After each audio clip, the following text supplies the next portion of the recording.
Do you think the film poster is effective at portraying the slasher genre? If so, why?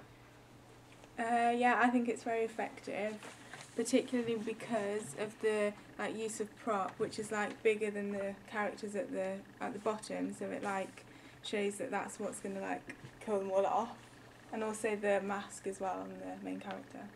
Yeah, I think the black background signifies the knife and the blood, and then you've got the characters who are all on the bottom and the knife's over them, which is sort of overshadowing and maybe showing a bit of the plot, and kind of gives away that the genre is slasher. What, looking at this poster, most appeals to you or attracts you to it, and why? I think it's just the knife and the characters as well, and the mask as well. It's like the iconography of a slasher genre, because it shows, that's what it's all about, with them not knowing who the character is and maybe what he wants from them. I quite like the title because it's in a serif font, so it kind of appeals to me more, and also the tagline, "What will you do when death calls," kind of draws me into it as well.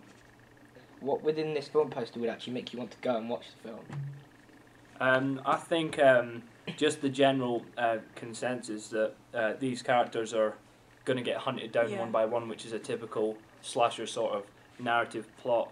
So you kind of know what's happening, but you want to see what happens, and you want to see the action of it. Yeah, and how it all unfolds and what happens in the narrative, so to speak.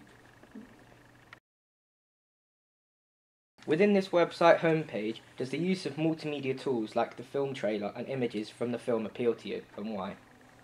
I think it does. I think the fact that the trailer's on there, that gives you instant access to what the film's about, so you don't have to go throughout the whole website. You can just watch the trailer straight away.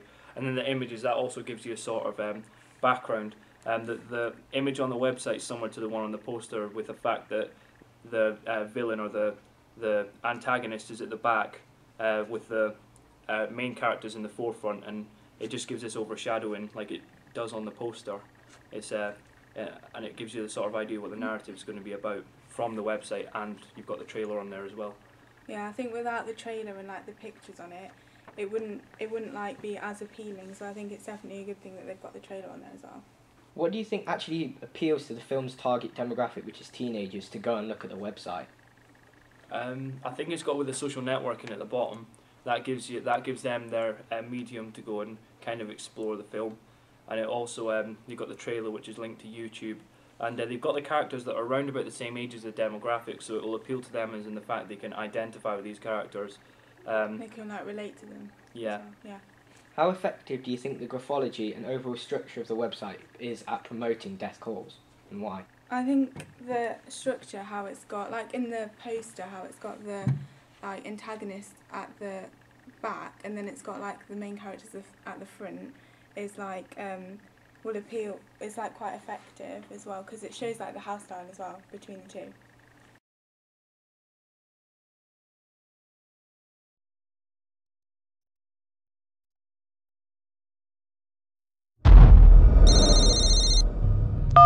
Hello?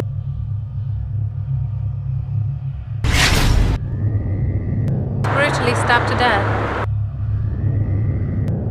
The White Mask, the Cloak and Dagger, there's 90s horror film going out of control. This isn't like the films. They're killing everyone and anyone. Well, somebody's got to stop it. Hello?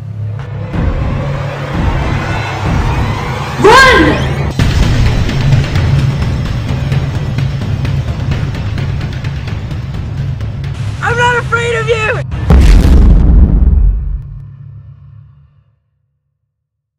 What did you find most effective within the film trailer?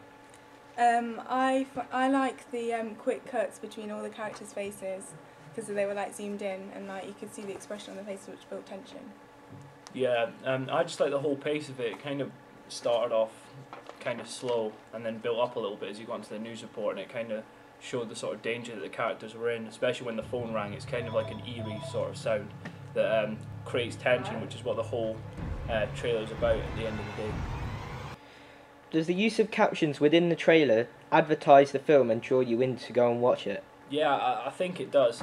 It kind of gives the film a sort of realist sort of thing. It's as you've seen it in the movies but this is a movie within a movie, so it's kind of saying that you've seen it and now it's happening again, but this time it's real. Yeah. Like, what if it's real? What if it is real? Yeah. So, It's no so longer the audience fantasy. can like link to it and connect with what's going on. Yeah, and it's also got the sort of real setting as well, which is like them at school and stuff, and sitting in the living room and stuff like that. So it appeals to the demographic. Is the use of soundtracks within the trailer effective? If so, what moods do they create?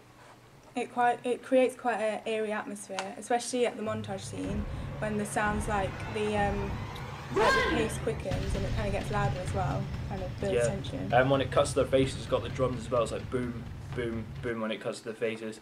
So that kind of gives you like a sort of like a disruption of sort in the soundtrack, because it starts off pretty like mellow and stuff, and then it gets kind of like towards the end. Yeah. It builds to like the climax. Yeah, to the climax of the trailer. Overall, do you think that the poster, website and trailer create an effective cross-media package? Why? Yes, I do. I think so too. I think that you can definitely see the link between all three, and that's why it's effective, because the same images are used on the poster and the website, and the same sort of iconography is seen in the trailer, therefore you can link all three together. Yes, and the tagline and title is linked as well. Indeed.